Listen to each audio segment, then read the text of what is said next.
Central bar association के महामंत्री पद के लिए आज मैंने नामांकन दाखिल किया। कितने सेटों में? 2 सेट में। 2 सेट में। अध्यक्ष पद के लिए, महामंत्री पद के महामंत्री पद के लिए क्या क्या मुद्दे रहेंगे आपके इस बार चुनाव में? कुछ नया देखने को मिलेगा? हमने चुनाव के पहले अपने घोषणा पत्र में एक 3-4 तरह घोषणाएं की हैं।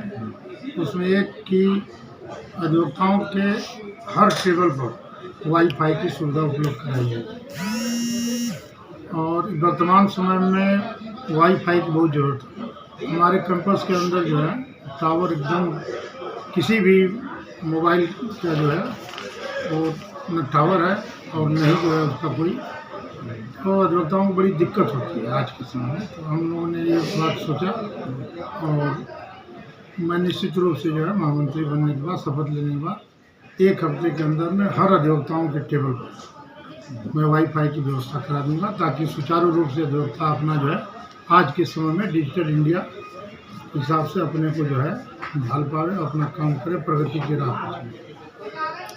अधिवक्ताओं के प्रोटेक्शन हित के बारे में क्या कहेंगे आप? हाँ, हमने देखिए उसके बारे में मैं इसके पहले भी महामंत्री रहा हूँ और मैं उस समय भी घोषणा में अपने ये चीज़ रखा था। हमारे यहाँ जैसे अधिवक्ताओं को एक हेतु की सुविधा दी जाती है, उनकी गंभीर बीमारी पर कुछ पैसे और मृत्यु के उपरांत उनकी पत्नियों को पैसा दिया जाता है। लगभग इसमें 3.5 लाख रुपया है। तो जो नए अधिवक्ता हैं जिनको हेतु की जो मेंबर नहीं है, हेतु के मेंबर बनने के लिए कम से कम 5 साल की उस व्यवस्था होनी चाहिए। तो इन 5 सालों में जो वकील हैं जो हेतु की सहायता नहीं प्राप्त करते हैं, उनको अगर कोई असुविधा होती है, कोई एक्सीडेंट हो जाए, कोई दुर्घटना हो जाता है, कोई ऐसी गंभीर बीमारी हो गई, तो 1 पैसा एसोसिएशन को मदद नहीं मिल पाती। इसके लिए हमने अपने पिछले चुनावी घोषणा पत्र में, जब मैं महामंत्री बना था तो मैं इस बात का ऐलान किया था, घोषणा किया था। और पद पाने के बाद अपने अध्यक्ष जी के विरोध बावजूद मैंने उपाध्यक्ष को बैठा करके और इसको पास करवाया था और उसमें हमने 25,000 रुपया की सुविधा जो है प्रदान कराई थी कि कोई भी अधिवक्ता अगर एक्सीडेंट करता है 5 साल के नीचे वाला, जिनको हेतु की सुविधा नहीं प्राप्त है, वो मिलेगी।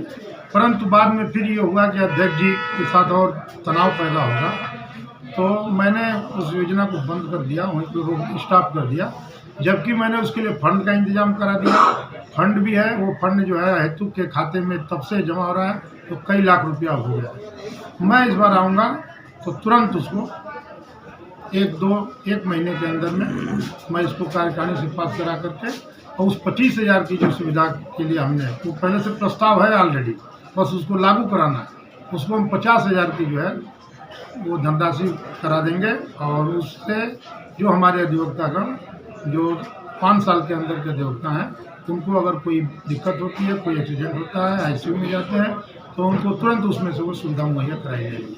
पार्किंग एक व्यवस्था है जो गड़बड़ चल रही है। देखिए, पार्किंग की व्यवस्था इसके पहले जो एक रिजीम थी उसमें बहुत ख़राब थी और ये रिजीम जो है उसमें सुधार लाई थोड़ा सा, 4-5 महीने तक सुधार रहा, लेकिन वो फिर आगे चल के फिर दिक्कत हुई। पार्किंग की दिक्कत ये है कि कुछ लोग जो है लोकल लोग इसमें आ करके कि बहुत फ़ायदा है और इतना ज़्यादा बढ़ा कर बोली बोल दिए कि वो जो है बहुत ज़्यादा उच्चतम उस पर चला गया।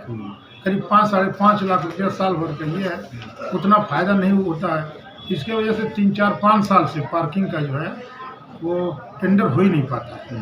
हालांकि जुडिशरी बहुत प्रयास करती है, लेकिन उन लोगों का भी बाउंडेशन है कि अगर कोई धनराशि पहले से जो है वो तय है, तो उससे कम करने में उन लोगों को डर लगता है, तो इस वजह से वो नहीं हो पा रहा है। लेकिन उसका भी इंतजाम किया गया है।